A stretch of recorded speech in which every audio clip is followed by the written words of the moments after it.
dito sa ginagawa nating dream house natin guys. And meron na siyang abang na para sa terrace pang bubong. Ayan guys. Pag maganda na, nabubuo na. Ayan, silipin uli natin yung sa loob. Ayan guys.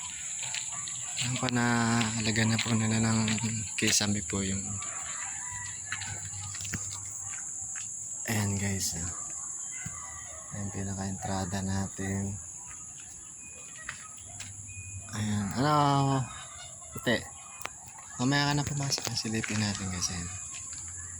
Ayan. Kisame na siya. Tsaka yung kapit na yung bintana na tayo. Pinakasame na guys. Bali dito ilalagay yung pinaka-lababo natin sa gitna. Ayan. Left side na to. Para yung pwesto na rin mas malaong pa yung magiging patungan niya yan guys. Silipin natin itong sa pinaka kwarto na isa. Ayan, okay na.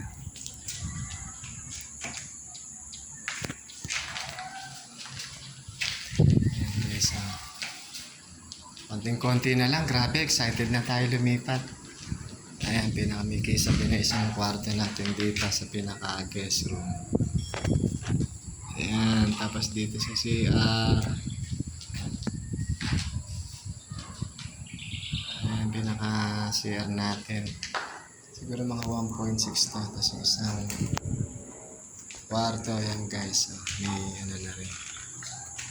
May kisame na rin. Ayan, nakatang na nakakabili.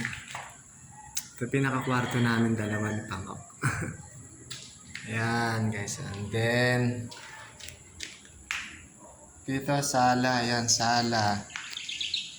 Pinaka sala, dining, ayan sala. At saka dito yung pinaka dining area yan. Diyan sa area na tayo. First thing na guys. Ayan guys. Alright. Excited na tayo. See you later. Samahan niyo ko ulit mga paps. God bless.